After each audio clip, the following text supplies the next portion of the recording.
Assalamualaikum warahmatullahi wabarakatuh. Bismillahirrahmanirrahim. Alhamdulillahilladzi amaddana bi anwa'in ni'am wa faddalana ala sairi khalqihi bi ta'limil bayan.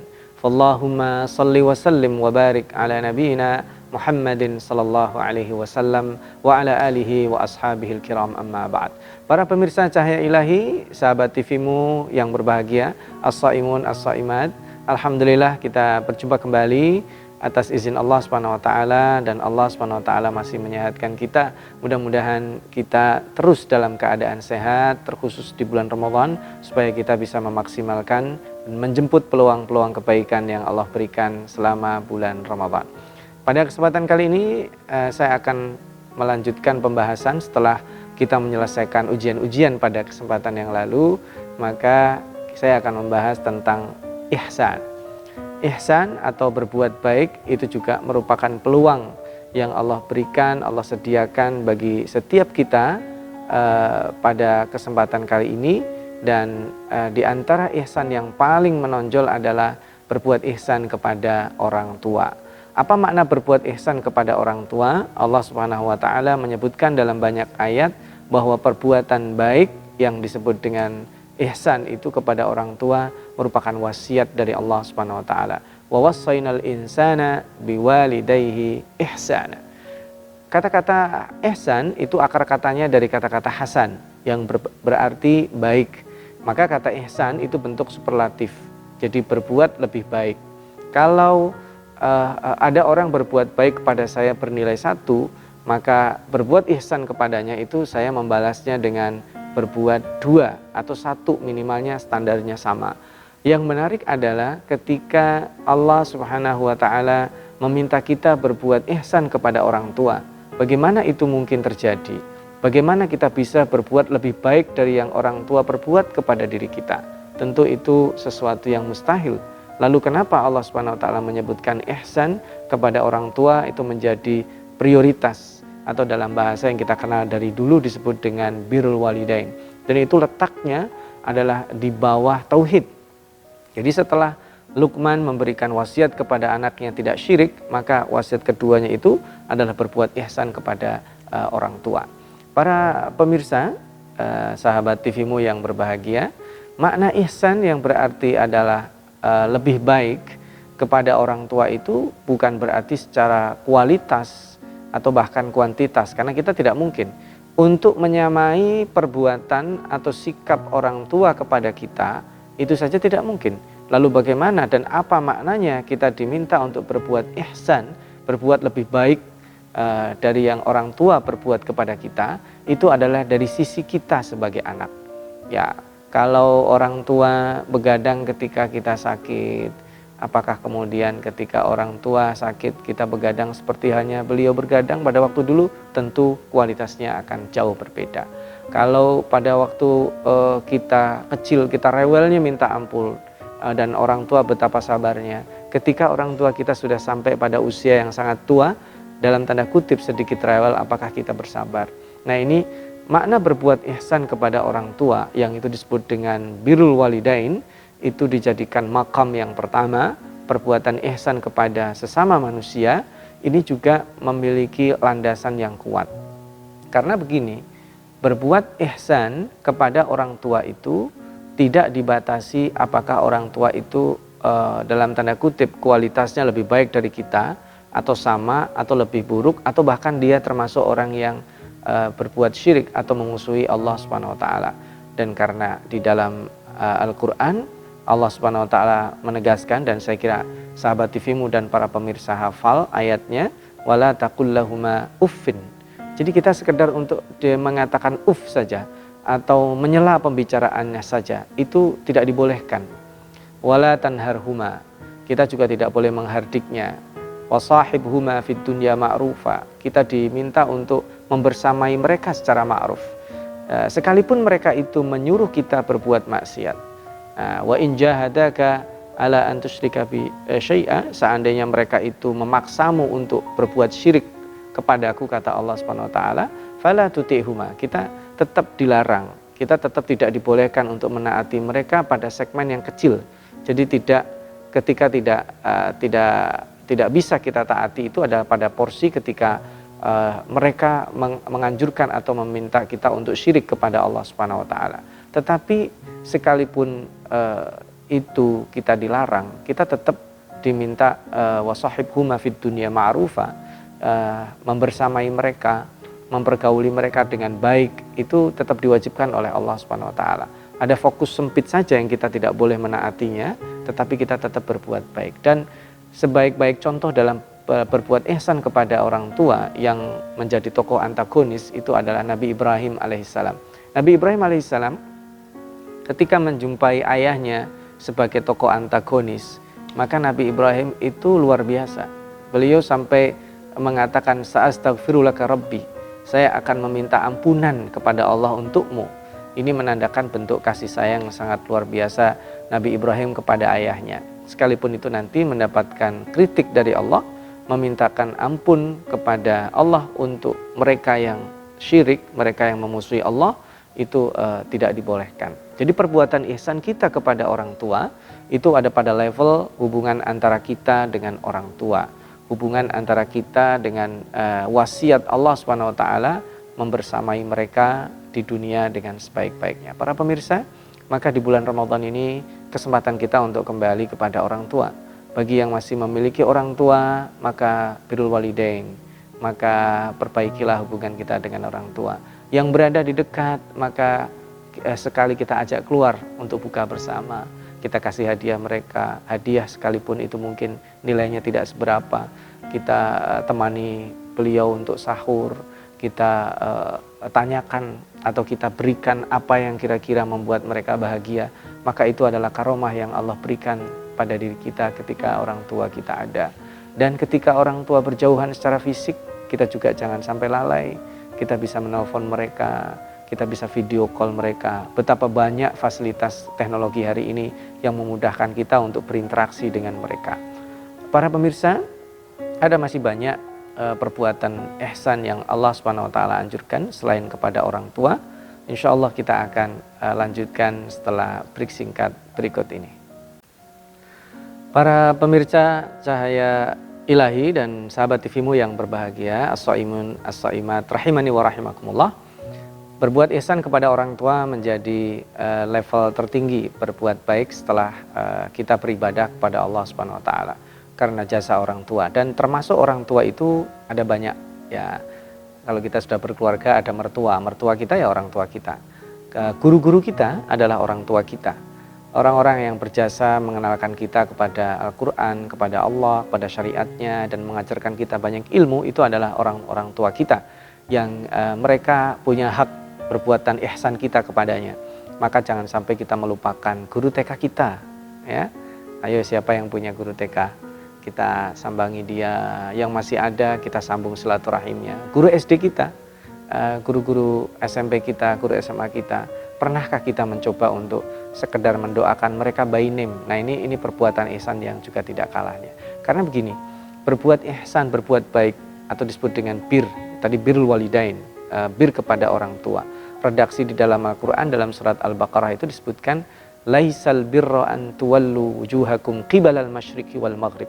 Berbuat ihsan atau albir itu bukan hanya sekedar kita ngadep kepada timur atau barat, sekadar kita sholat, melaksanakan ritual, tetapi yang disebut walakinnal birra adalah man amana billah wal yaumil akhir wal malaika wal kitabi wan nabiyyin. Yang disebut perbuatan albir itu basically adalah berbasis keimanan.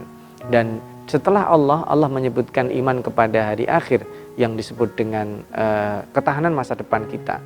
Sebenarnya kita ini dididik untuk mendapatkan reward jangka yang sangat panjang sekali, yaitu kehidupan jangka panjang yang tidak ada batasnya. Itu disebut dengan future proofing, ketahanan masa depan. Maka sahabat TVmu, para pemirsa Cahaya Ilahi yang berbahagia, berbuat ihsan di sini kita diminta Allah untuk mensterilkan kembali, untuk memurnikan kembali motivasinya. Tetapi kemudian Allah sebutkan ketika Allah menyebut walakinnal birra man amana billahi wal yaumil akhir, maka beriman kepada Allah dan hari akhir, malaikat, kitab dan nabiin itu menjadi motivasi utamanya. Lalu actionnya apa? Wa atal mala ala hubbihi. Ya, subhanallah. Wa atal mala ala hubbihi, dan memberikan harta ala hubbihi, itu menandakan kita memberikan dengan sukacita, bukan karena ndak enak, bukan karena ini saya kalau bulan Ramadan nggak ngasih sembako nggak enak, kalau bulan Ramadan nggak silaturahim nggak enak, kalau nggak mengasih hadiah nggak enak, itu bukan. Wa atal mala ala hubbihi. Jadi memberikan segala sesuatunya dengan kecintaan. Siapa yang diberikan? Dzawil qurba wal yatama wal masakin, ya, wa banis sabil wasailina, dan seterusnya. Jadi yang pertama adalah kerabat.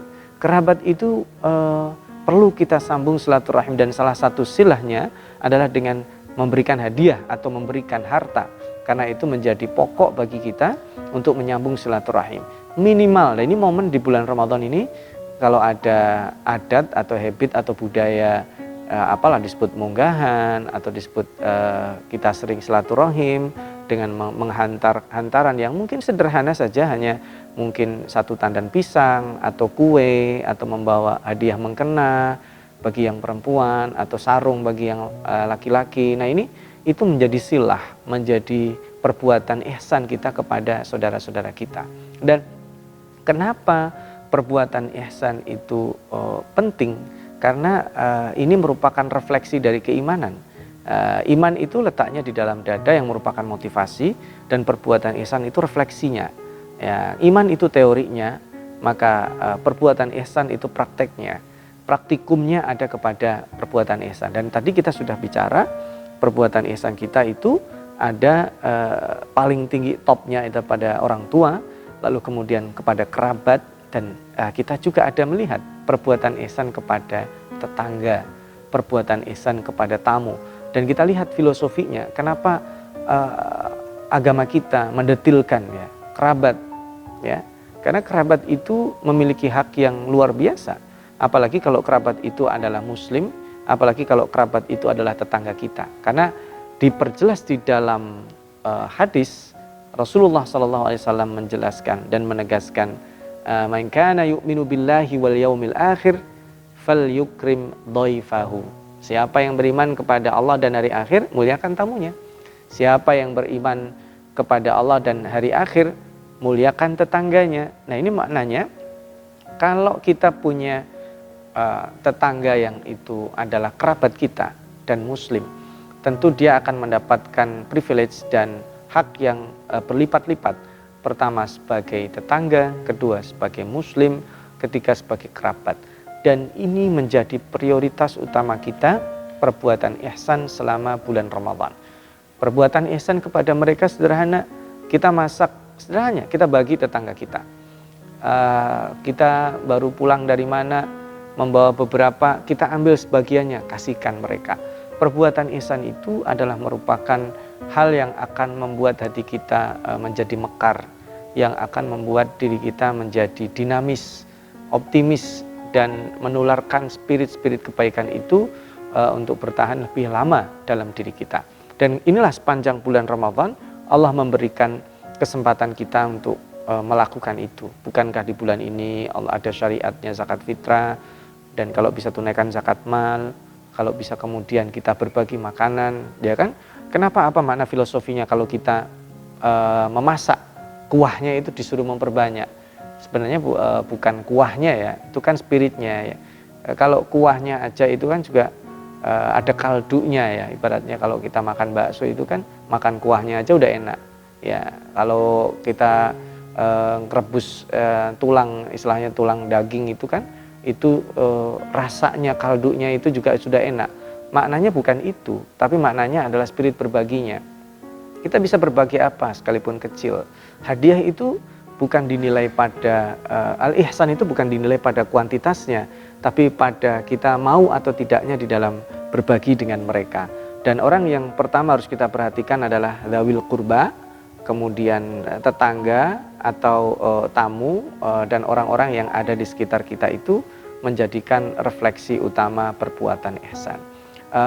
Apa hal-hal yang membuat kita termotivasi berbuat ihsan? bagaimana triknya adalah kita efektif menggunakan waktu yang luar biasa terbatas ini. Insya Allah nanti setelah jeda singkat kita akan kembali lagi para pemirsa. Para pemirsa Cahaya Ilahi, sahabat TVmu yang berbahagia, agar kita maksimal dalam berbuat ihsan, yang dinilai sekali lagi, ihsan itu adalah pengerahan kita. Jadi sebelum kita bicara ke motivasi nih, kembali kepada berbuat ihsan kepada orang tua yang disebut birrul walidain, kemudian kita berbuat baik kepada pasangan hidup kita, yang sudah kita bahas ya, harmonisasi keluarga dengan pasangan hidup, dengan anak-anak kita, small family kita, dengan kerabat, tetangga, dan juga tamu orang-orang yang ada di sekitar kita. Itu apa sih makna ihsan? Makna ihsan itu bukan dinilai dari orang lainnya, tapi dari diri kitanya. Bisa jadi kita memberi, katakanlah saya memberi angka 10. Bagi saya itu sudah mentok. Tapi bagi orang lain, apaan ini ngasih saya begini? Nah, kita tidak dinilai dari komentar dia, dari standar dia, tapi dinilai dari standar kita. Karena itulah Rasulullah SAW pernah bersabda, sabaqa dirhamun alfa dirham. 1 dirham itu bisa bernilai lebih utama dari 1000 dirham. Karena yang sedekah 1 dirham itu dia setengah dengan 50% harta dia. Sementara yang dengan 1000 dirham dia punya ratusan ribu. Maka dengan memiliki rasa perbuatan ihsan itu dinilai dari kualitas dia. Artinya gini, saya punya potensi berbuat ihsan 10. Kalau saya berbuat ihsannya di angka 1 dan 2, itu namanya tidak maksimal. Nah, yang disebut ihsan itu saya memaksimalkan potensi 10-nya. Kalaupun bisa nilai 8 atau 9, oke lah. Kalau 10 mentok itu saya kira sulit. Dan itulah yang disebut dengan perbuatan ihsan. Nah, bagaimana supaya kita berbuat ihsan? Nah, itu menggunakan cara-cara yang sudah dirumuskan atau sudah formulasinya oleh para ulama kita dulu. Di antaranya adalah dari motivasi yang tadi kita bacakan di surat Al-Baqarah. Walakinnal birra man amana billahi wal yaumil akhir. Yaitu dengan memberikan dampak keimanan kita kepada hari akhir itu sangat luar biasa. Dan itu kalau dalam dunia usaha disebut dengan future proofing, yang mungkin pernah kita bahas ya, ketahanan masa depan. Jadi sejauh mana di otak kita bahwa kita akan dibangkitkan Allah pada hari akhir, maka itulah yang akan memotivasi kita dalam berbuat ihsan. Kita ketika memiliki investasi jangka panjang yang limitless, kemampuan kita membayangkan investasi jangka panjang, itulah kecerdasan kita. Karena hari ini orang pasti akan tertarik dengan investasi yang cepat menghasilkan. Itu orang biasa. Tapi orang yang cerdas sesungguhnya ketika dia berinvestasi, hakikatnya dia memiliki investasi jangka panjang yang dibutuhkan. Nah, itulah utamanya. Motivasi utama seseorang adalah dengan menjaga keimanan kepada Allah dan hari akhir. Dan itu yang tadi kita sudah bahas semuanya. Man kana yu'minu billahi wal yaumil akhir falyukrim jarah. Orang yang beriman kepada Allah dan hari akhir, muliakan tamunya, muliakan tetangganya, muliakan tamunya juga. Yang beriman kepada hari akhir, Allah dan hari akhir, berkatalah yang baik. Maka ini adalah motivasi ihsan. Dan perbuatan ihsan ini nanti kalau dilihat di dalam surat Al-Baqarah yang tadi kita teruskan ya, itu nanti dilengkapi dengan ritual. Jadi diselingi. Jadi ada yang pertama kembali kepada makna yang di paling atas ayat laisal birra itu kan menghadap ke barat, ke timur, itu kan sholat kita. Itu bukan berarti tidak penting, tapi substansial. Secara substansi yang lebih penting dari itu adalah motivasi keimanan dan bagaimana kita berbuat baik secara sosial. Kesalehan itu ada dibagi menjadi 3. Kesalehan teologis atau ideologis, lalu ada kesalehan humanis, dan satu lagi kesalehan ekologis. Jadi 3 jenis itu digabungkan Allah pada kesempatan kali ini.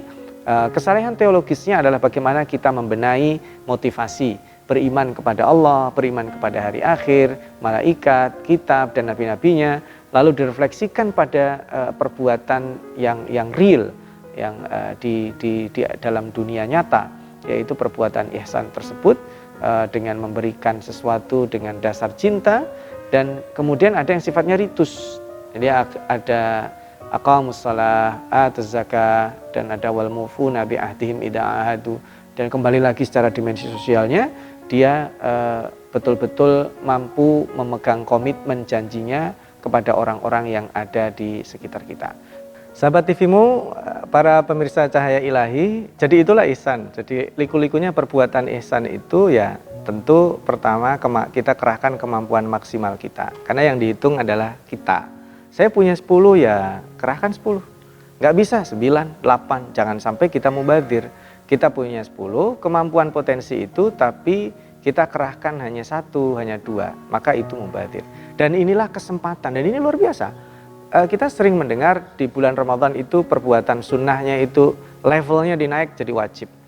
Perbuatan wajib itu leverage-nya itu jadi 70 kali lipat.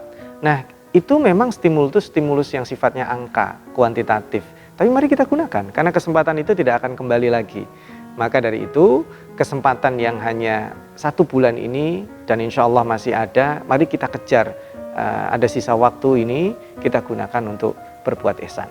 Sebelum kita berpisah, sahabat TVmu, para pemirsa Cahaya Ilahi, ada takeaway lesson yang kita bisa bawa pulang dari kesempatan kita berbuat ihsan kepada orang tua, kepada keluarga, kerabat, tetangga, tamu, dan lain sebagainya. Yang pertama, Allah meletakkan perbuatan ihsan kepada orang tua itu di level 1 karena betapa pentingnya orang tua.